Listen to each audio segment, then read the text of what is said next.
Hola, ¿qué tal? ¿Cómo estáis? Espero que estéis bien y que estemos sobrellevando esta ola de calor como buenamente podamos, pero que no nos muramos. Como hace un calor que te mueras y al igual me derrito en directo, quiero hacer un vídeo un poco corto. Y había pensado que como es veranito y yo nunca me cansaré de recomendaros que leáis cuentos porque están súper infravalorados en la literatura española y en la cultura española y creo que nos estamos perdiendo verdaderas obras de arte, pues he decidido que os voy a recomendar 5 cuentos de 5 autores que podéis leer este verano.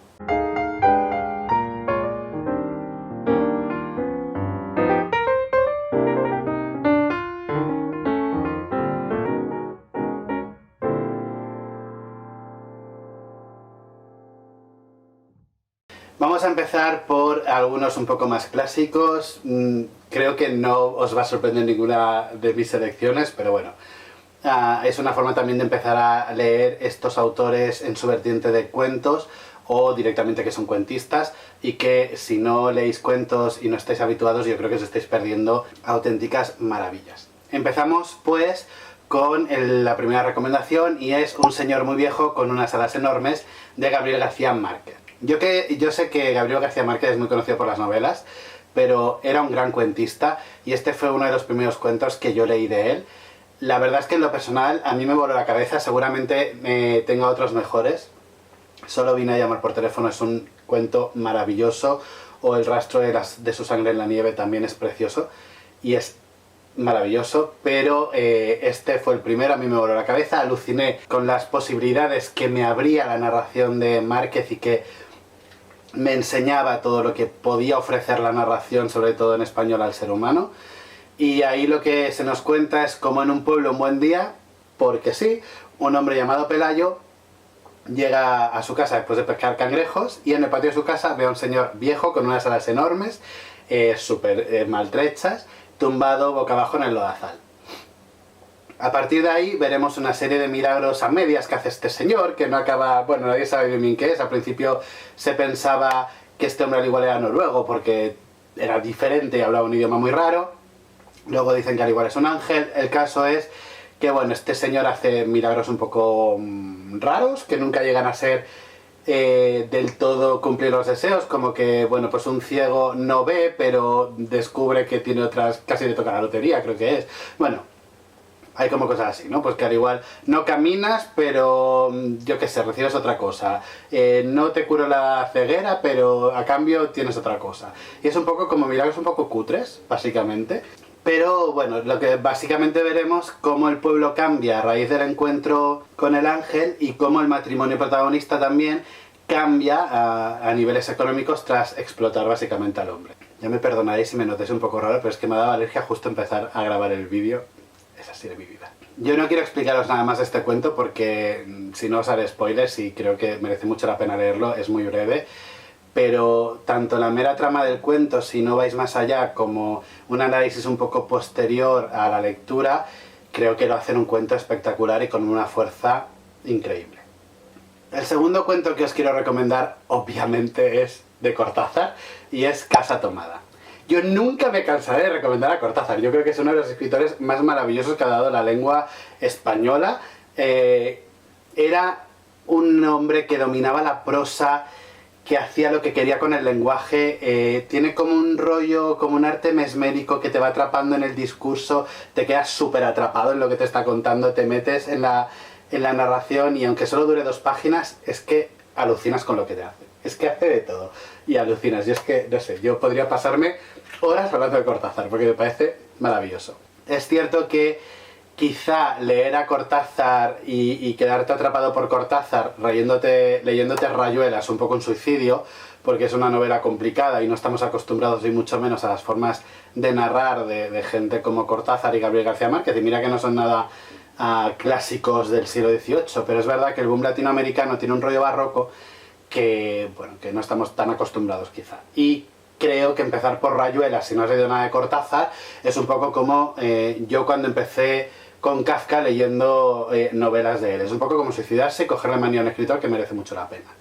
Entonces, yo os vengo a recomendar Casa Tomada, que es un cuento súper conocido, archiconocido de Cortázar, pero que merece mucho la pena, donde se nos cuenta la historia de un matrimonio que empieza a oír ruidos en su casa, y que se ven obligados poco a poco a ir cerrando habitaciones y a ir saliendo un poco de su casa, desocupando partes, huyendo de esa amenaza.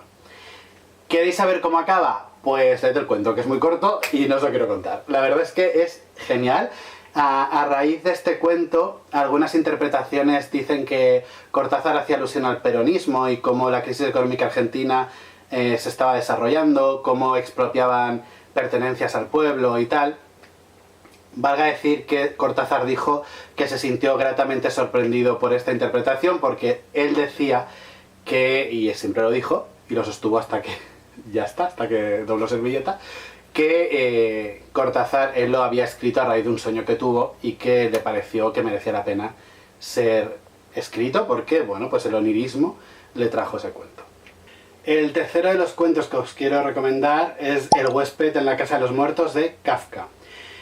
Desde que me reconcilié con Kafka, yo siempre he dicho que me parece mejor cuentista que novelista. A mí las novelas de Kafka me cuestan muchísimo, pero en cambio creo que tiene cuentos espectaculares. Kafka creo que tiene esa facultad también genial de sumergirnos en una atmósfera onírica, casi podríamos decir anestésica, donde nos mezcla el mundo real con el de la fantasía y nos lleva un poco cual Ariadna a través del mundo que crea.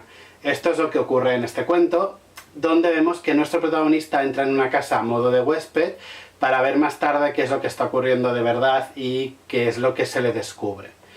Quizá La metamorfosis o Ante la ley sean dos de esos cuentos más famosos, pero sin duda a mí Huésped en la casa de los muertos me dejó maravillado y yo os lo recomiendo muchísimo. El cuarto cuento que os quiero recomendar es de Bram Stoker y es El huésped de Drácula. Ya sabéis que a mí Drácula no me entusiasmó, pero sí que me gustó mucho esta suerte de spin-off en el cual Harker va camino a casa de Drácula cuando, desobedeciendo pues, los consejos de la gente local, decide visitar en la noche de Walpurgis los aledaños de la zona. Harker se verá acosado por una suerte de peligros que hay en la región y en resumidas cuentas a mí lo que me parece es que es un cuento gótico genial, de horror clásico y que los amantes del género pues disfrutamos siempre, pese a que pues eso sea clásico y que obviamente muchas sorpresas pues ya no hay. Por último, el quinto cuento que os quiero recomendar es La lotería de Shirley Jackson. Con este cuento descubrí a esta autora que me parece increíble, luego leí Siempre vivimos en el castillo y me pareció una novela genial. Y en La lotería nos habla de un pueblo donde existe la tradición de hacer pues, una peculiar lotería con un premio muy especial para el que ve que le ha tocado. La verdad es que creo que está muy bien hilado. Es una historia que nos habla de la maldad intrínseca del ser humano, de su capacidad para la violencia, sobre todo cuando esto se ampara bajo la tradición y el consenso social, donde la población pues, no se siente juzgada al formar parte de la muchedumbre. La verdad es que es un cuento altamente recomendable que creo que todo el mundo debería leer. Y hasta aquí el vídeo de hoy. Espero que sea un vídeo cortito, no sé cuánto habrá durado, pero bueno, espero que os hayan gustado las recomendaciones. Decidme si ya habéis leído estos cuentos, qué os parecieron, si ha sido así. Y si no los habéis leído y os he picado un poquillo el gusanillo, pues ya me diréis qué tal cuando lo hayáis hecho, a ver si compartís un poquito mi opinión y si lo recomendaríais también para alguien que no se ha iniciado con los cuentos. Yo me despido por hoy. Si os ha gustado, como siempre, dadle a like, compartid el vídeo con más gente para que llegue a todo el mundo, y si eres nuevo y te ha gustado este vídeo, te invito a que veas otros de mi canal, y si te gustan, pues te invito a que te suscribas y que le des a la campanilla de YouTube para que te avise de nuevos vídeos que vaya subiendo. Nos vemos, espero, la semana que viene. Hasta luego.